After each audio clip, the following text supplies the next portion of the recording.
Welcome to our midweek Bible study. Today is July 19, and we are looking again at some of the parables that Jesus told that are recorded in Matthew chapter 13. This is the third of 3 weeks that I wanted to spend with these parables. So I'd like today to do a little bit of review and look at where we've been over the past couple of weeks, and then finish up with some of the very brief parables that are recorded toward the end of chapter 13.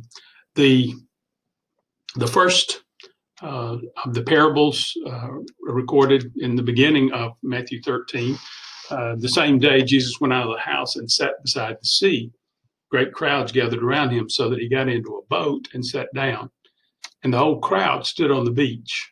And he told them many things in parables, saying, "The sower went out to sow, and as he sowed, some seeds fell along the path, and the birds came and devoured them. Other seeds fell on rocky ground, where they did not have much soil, and immediately they sprang up, since they had no depth of soil. But when the sun rose, they were scorched, and since they had no root, they withered away. Other seeds fell among thorns, and the thorns grew up and choked them. Other seeds fell on good soil and produced grain, some 100-fold, some 60, some 30. He who has ears, let him hear." This parable, like the next parable that is recorded here, has an explanation later. After Jesus had taught the large crowd, the small group of close disciples, in one case asked him, in another case he seemed to volunteer the explanation for a particular parable. In the explanation here in verse 18, or verse 19, when anyone hears the word of the kingdom and does not understand it, the evil one comes and snatches away what has been sown in his heart. This is what was sown along the path. As for what was sown on rocky ground, this is the one who hears the word and immediately receives it with joy, yet he has no root in himself, but endures for a while. And when tribulation or persecution arises on account of the word, immediately he falls away. As for what was sown among thorns, this is the one who hears the word, but the cares of the world and the deceitfulness of riches choke the word, and it proves unfruitful. As for what was sown on good soil, this is the one who hears the word and understands it. He indeed bears fruit and yields, in one case 100-fold, in another 60, and in another 30. This parable does not begin, the kingdom of heaven is like, because this is a word about the inauguration of the kingdom, the coming of the kingdom, as Jesus describes the sower sowing seeds, sowing the seeds of the gospel, the seed of the word. And this parable describes 4 responses of people to the word, likening them to the different kinds of soil on which the seed that is broadcast, not overly concerned about where it falls, broadcast before any plowing was done. So the emphasis of the parable here is on the soil. The soil is identified with those who hear the good news of Jesus. Some hearers are calloused. They have very hard hearts, whether made that way by choice or by circumstances of their lives. But their hearts are so hard that the seed never has an opportunity to penetrate and even begin to show any signs of growth. These are those seed that fall on the trodden paths around the fields, and before the seeds have any chance to begin a growth process, the wind blows them away, or the birds come and take them away. The next type of soil is the shallow soil.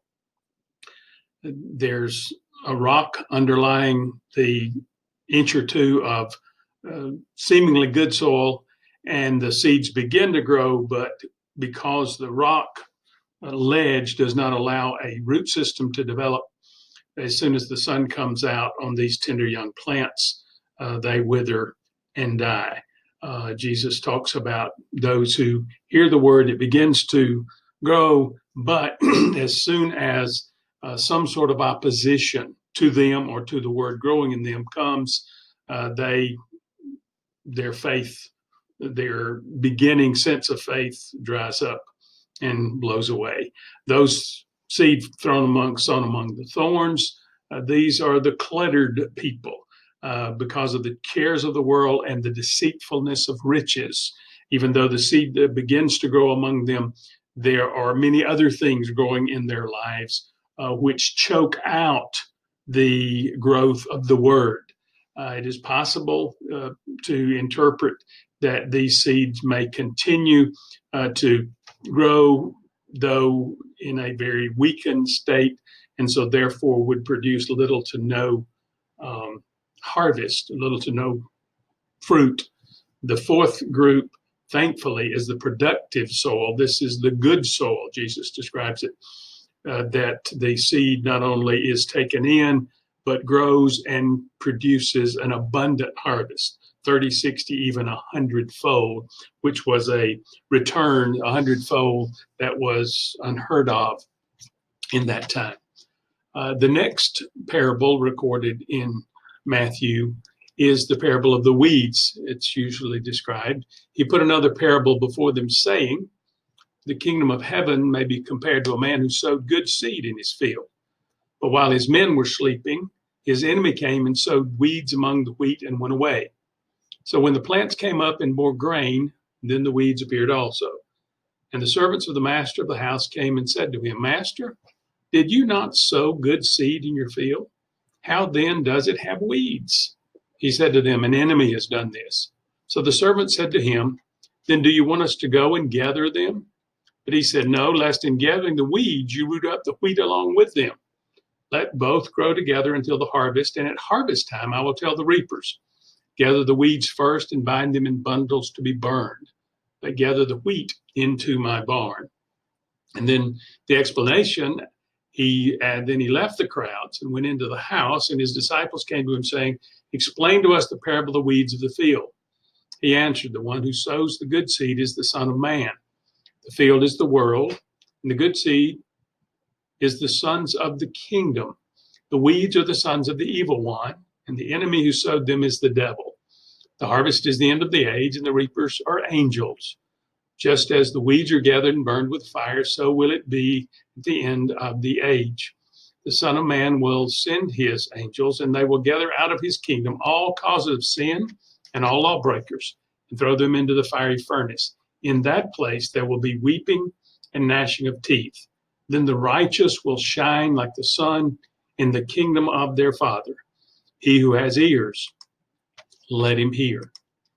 Here begins those parables, often starting with the phrase, the kingdom of heaven is like. Jesus had ushered in the kingdom, but there is much kingdom building to be done by those Jesus left behind with the task of continue to build the kingdom. These are the good seed. So here, this parable, the identification of the seed is different than that first parable. In that first parable, the seed was the word that was planted in different kinds of soil. But here, the seed that this farmer has planted in his seed, farmer, of course, is identified with Jesus. The good seed that is planted are the people that Jesus left behind to continue the work of building, developing, strengthening, expanding the kingdom. So understand that Jesus sows good seeds. James says every good thing given and every perfect gift is from above, coming down from the Father of lights, with whom there's no variation or shifting shadow. In the exercise of his will, he brought us forth by the word of truth, so that we would be a kind of first fruits among his creatures. So remember the seed that Jesus planted, according to this parable. This seed is good seed. Jesus wanted his followers, us, to know what we would be facing as we do kingdom work. One, I think Jesus wanted us to know that as his followers, as this good seed, we would be able to do great things. Jesus said, John records it in 14, very truly I tell you, whoever believes in me will do the works I have been doing, and they will do even greater things than these because I'm going to the Father. So Jesus says, I've done great things, but I'm going away, and you need to pick up and continue this work, which will even expand beyond what I have been doing. And I will do whatever you ask. This is John 14:13. I will do whatever you ask in my name so that the Father may be glorified in the Son. You may ask me for anything in my name, and I will do it. Anything that we can ask under the direction of God's Spirit, anything we can ask that furthers the development of the kingdom, Jesus says he will make sure it gets done in us, through us, by us. And we know that there are many good things in the world from the work of Christ followers. So this good seed, which is planted in good soil, results in a good harvest. Um, I see kingdom business as anything we do to share the love of Jesus, whether it's verbal or it's action, which is often undergirded with verbal because we make sure that people understand our actions are done because of the love of Jesus that we want them to know about. So Jesus wants us to know, as his good seed, that we can do great things, but he also wants us to know that his followers would face great opposition to their kingdom work. And that seems to be the major emphasis of this parable. There are weeds. There's always a hostile power in the world seeking to destroy the good seed. Now, we can complain about them, or we can find ways to work around them. And Jesus gives us some direction here about how to work with or work around the weeds. He tells us how to deal with the opposition. One thing I think Jesus would have us understand is to remember the limitations of the opposition. Though there is always an evil power at work in the world seeking to destroy the good seed, remember, John says in 1 John 4:4, remember you are from God and have overcome them, talking about false prophets. For he who is in you is greater than he who is in the world. When John says this, again, he is talking about false prophets. He's not talking about an unpleasant experience you may have had at work, with someone, a bad boss, unfriendly coworkers, or something like that. John's assuring his readers that they have overcome the false prophets that he talks about in verse 1, where he says, do not believe every spirit, but test the spirits to see whether they're from God. For many false prophets have gone out into the world. I think these false prophets represent all the spiritual opposition we encounter as we go about kingdom business. Now, not all the opposition we encounter is necessarily the work of specific false prophets, but as John references them, I think what he's teaching here, and Jesus mentions similar teaching earlier in Matthew about false prophets and about how we can know them by their fruit. The false prophets represent all the spiritual opposition that we encounter as we go about kingdom business. So Jesus would tell us to remember the limitations of the opposition, and strong emphasis in this parable in dealing with opposition that Jesus says, be patient. It can be hard to distinguish between those who are in the kingdom and those who are not, because sometimes those who are not do things that look like kingdom work. The weeds here, the term that is used here is not a generic term for weed, but is a specific term for the darnel weed, which looked almost identical to wheat in its early stages. Only when it began to put on the seed, the fruit, did the farmer have the ability to distinguish between the weeds and the wheat. So as we are patient, we can be sure the weeds will eventually reveal themselves, but it is not our business to be judging them in the sense of exercising judgment, tossing them out of the garden, out of the field. We patiently discern so we know how to react to them, because if we don't exercise patience, we can make the situation worse. The farmer in this parable says to his workers who wanted to go out immediately upon recognizing the darnel growing among the wheat, shall we go out and pull up the weeds? Shall we harvest the weeds? And he says, no, no, no, because now the seed, the roots of the weeds have interwoven with the roots of the wheat. And if you start pulling them up at that point, you destroy more of the crop than leaving them would ultimately destroy. So that teaches us not to be so quick with our judgments. Either way, judging something that appears to be good or judging something that appears to be evil. Jesus says much judgment has to wait until harvest time. One teacher I like says waiting is sometimes the most difficult part of the kingdom. I quoted this last Sunday. Some of you heard it. Fools rush in where often the better approach would be to wait upon the Lord to work out the problem. In haste, we often make snap judgments about people rather than waiting to get to know them better. Sometimes snap judgments are made rather than waiting upon knowing the will of God. So Jesus counsels, be patient. And wrapping up that parable, he tells us also in dealing with opposition, remember, there will be judgment. We can wait. We can wait patiently. We can wait with discernment because we know God is in control of the world and will bring everything to conclusion according to God's purposes. And as Jesus taught other places, God is the only one with the right to judge. God alone can truly discern the good and the bad. God is in control of judgment. And then moving into some other parables in Matthew, again in Matthew 13, but here we begin reading in 31. I've lumped these together under the title of the work and the value of the kingdom, though each of the parables has been over the years given a specific name. But Jesus put another parable before them, saying, the kingdom of heaven is like a grain of mustard seed that a man took and sowed in his field. It is the smallest of all seeds, but when it has grown, it is larger than all the garden plants and becomes a tree, so that the birds of the air come and make nests in its branches. He told them another parable. The kingdom of heaven is like leaven that a woman took and hid in 3 measures of flour till it was all leavened.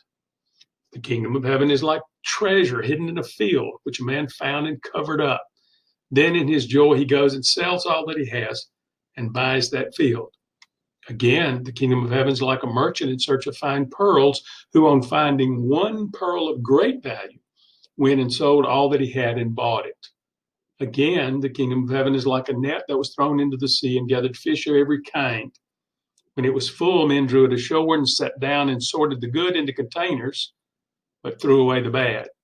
So it will be at the end of the age. The angels will come out and separate the evil from the righteous and throw them into the fiery furnace. In that place, there will be weeping and gnashing of teeth. Have you understood all these things?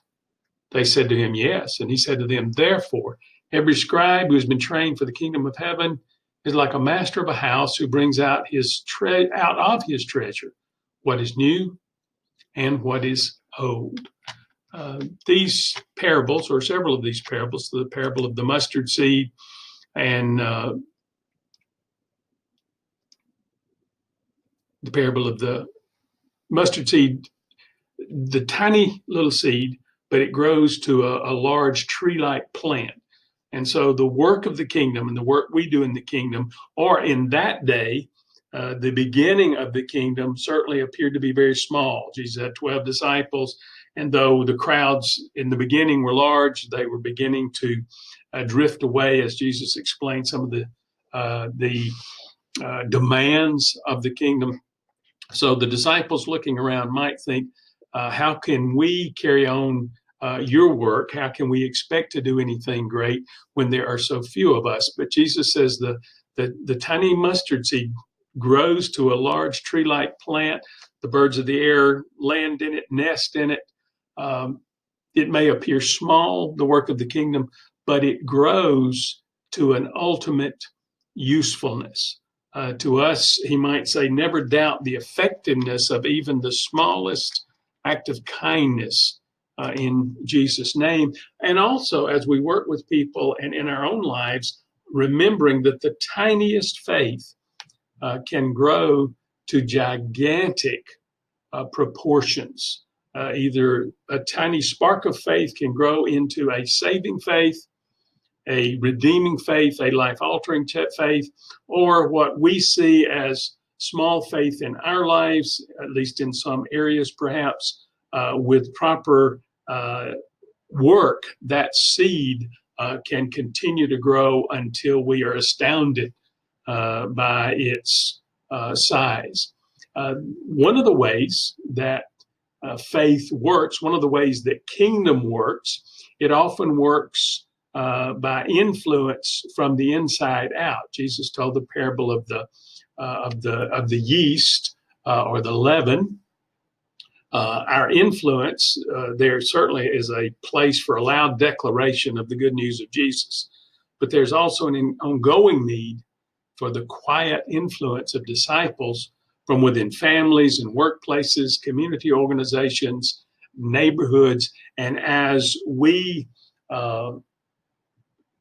penetrate and influence the organizations and the groups of people with whom we have ongoing interaction, we can see that as we represent Christ, that the yeast-like influence we exert can permeate the entire group or the entire organization.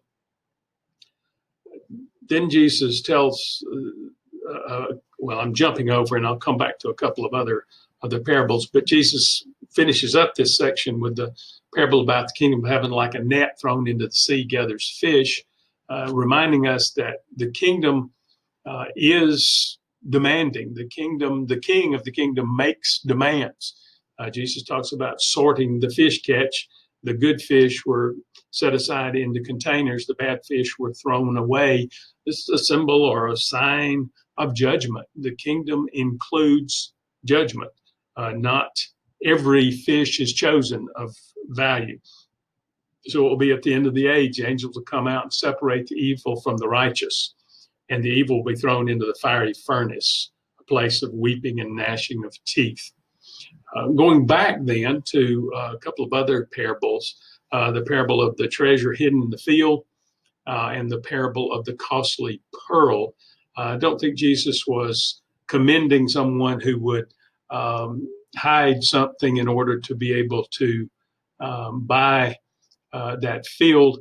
That was not a commendation of that kind of practice, but it's a recognition that if someone found a great treasure in a particular place, they might hide that treasure until they could purchase the plot of land in which that treasure was hidden. The emphasis here, of course, is on the ultimate value of the kingdom. It's not based on dollars, but your entry, verse 44, your entry into the kingdom is worth anything it might cost you. The reality is that salvation costs nothing. Being a member of the kingdom cost us nothing, but it demands everything. And so Jesus tells two parables here about how great the value is of the kingdom to the person who possesses it, to the person who is brought into that kingdom by the grace of God and lives his or her life out in that kingdom, doing kingdom work. He concludes this section by saying to his disciples, have you understood all these things? And of course, they said yes. I don't know that they did by their response at other places, but they thought they did at this point anyway. And he said to them, every scribe who's been trained for the kingdom of heaven is like a master of a house who brings out of his treasure what is new and what is old. We connect to the riches of the kingdom every time we open our Bible, every time we examine the Old Testament, the New Testament. When he says he brings out of his treasure what's new and what is old, as we examine the Old Covenant, the Old Testament, and how it points toward the new, we understand this wonderful treasure we have been given by being able to be a part of the kingdom of God. And that prompts within us, hopefully, a desire to open the treasure chest, the Bible, and to examine it in concert with people of like faith, and over and again examine this wonderful treasure that certainly has old elements from the old covenant, but also brings new elements from the new covenant. So Jesus teaches a great deal about his work and about his kingdom, and about how we are a part of that work with these little nuggets, these little parables, these heavenly treasures in earthly wrappings. I hope you appreciate these parables. Go back and read them again and again. They're every time I think we go to them, we may see another aspect of Jesus' teaching. So I encourage you to continue examining the parables as you find them in the Gospels.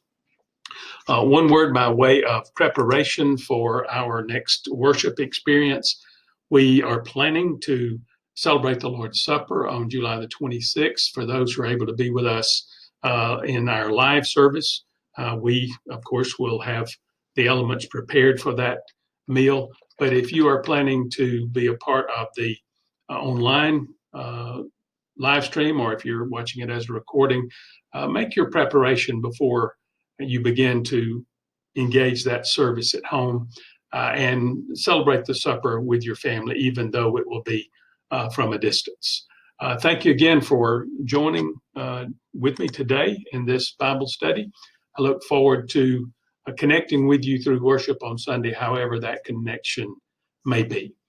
Thanks again for joining.